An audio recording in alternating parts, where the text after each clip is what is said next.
तुलसीदास जी कहते हैं कि ये जो श्री रामचरितमानस है ये एक सरोवर है। रामचरितमानस मुनि भावन आवत यही सर अति कठिनाई, राम कृपा बिनु आए न जाए। ये सर है, सर माने सरोवर। इस कथा में आना बड़ा मुश्किल है। ऐसा नहीं है कि बहुत सरल है, कथा में आना बड़ा मुश्किल है।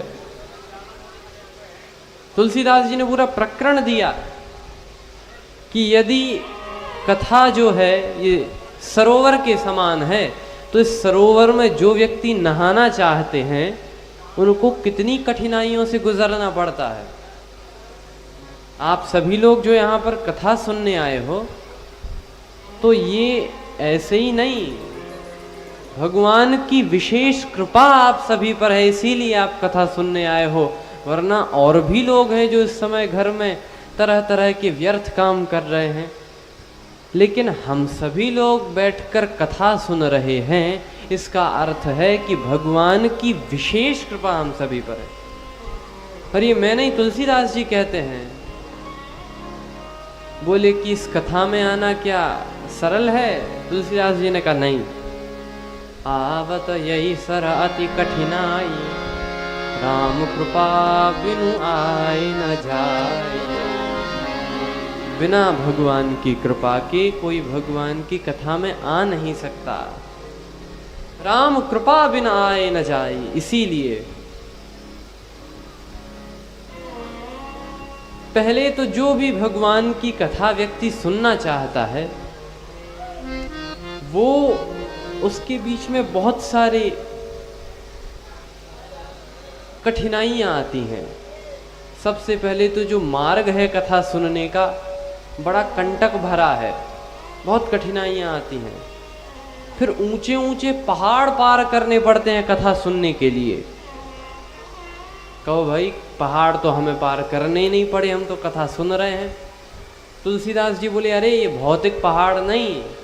फिर ग्रह कारज नाना जंजाल, गृह कारज नाना जंजाल, ग्रह कारज नाना जंजाला, गृह कारज नाना जंजाला, ग्रह कारज नाना जंजाला, गृह कारज नाना जंजाला, ग्रह कारज नाना जंजाला, गृह कारज नाना जंजाला, ते अति दुर्गम शैल विशाला, ते अति दुर्गम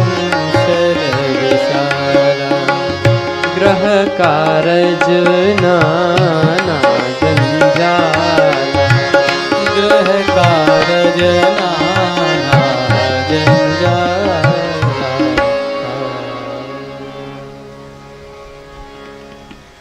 गृह कारज नाना जंजाला, ते अति दुर्गम शैल विशाला। घर के काम, अनेक प्रकार के जंजाल, ये सब पहाड़ की तरह हैं जो कथा सुनने नहीं देते। लेकिन इतनी कठिनाइयों के बाद भी जिस पर भगवान की कृपा होती है, जब वह कथा सुनने आता है तो 12 महीनों का आनंद लेता है।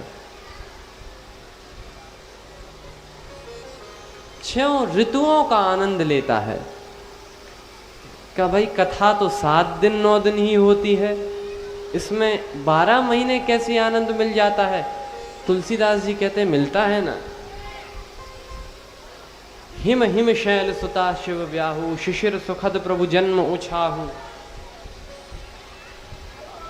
जो ये हिम ऋतु होती है, जनवरी के महीने के बाद आती है, ये मानो भगवान शिवजी और पार्वती का विवाह है। इसका आनंद व्यक्ति हिम ऋतु के रूप में लेता है। हिम हिम शैल सुता शिव ब्याहु, शिशिर सुखद प्रभु जन्म उछाहू, शिशिर ऋतु के रूप में भगवान के जन्म की कथा का जीव आनंद लेता है। और फिर वसंत ऋतु के रूप में व्यक्ति भगवान के विवाह आदि का आनंद लेता है। तहाँ बसंत ऋतु रही लो भाई।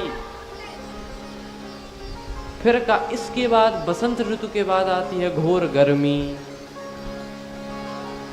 तो ग्रीष्म दुसह राम बन गवनु, पंथ कथा खर आतप पवनु। जो ग्रीष्म ऋतु होती है, ये गर्मी का काल जो होता है, मानो भगवान जब वनवास जाते हैं, जब व्यक्ति भगवान के वनवास की कथा श्रवण करता है, तब वह उस ग्रीष्म ऋतु का अनुभव करता है। और भगवान के पंथ की कथा मानो तपती हुई हवा के रूप में, पंथ कथा खर आतप पवनु। और इसके बाद वर्षा घोर निशाचर रारी। जब भगवान बंदर भालुओं की सेना और निश्चरों की सेना जब आपस में युद्ध करती है, मानो वही वर्षा ऋतु है। वर्षा घोर निशाचर रारी, सुरपुर सारी सुमंगल काली। और अंत में भगवान का राम राज्य ही मानो शरद ऋतु के रूप में आता है। और ऐसे जीव इन छहों ऋतु का आनंद भगवान की कथा सुनते सुनते लेता है। तो रास्ता तो बड़ा कठिन है, लेकिन एक बार व्यक्ति इस श्री रामचरितमानस की कथा सुनने में आ जाए, इसके बाद यह कथा इतनी सुहावनी है, इतनी पावनी है, इतनी मुनि मन भावनी है, इतनी मंगल करनी है कि कोई भी व्यक्ति फिर उसको जाने का मन नहीं करता। तुलसीदास जी ऐसे बड़ी सुंदर व्याख्या करते हैं।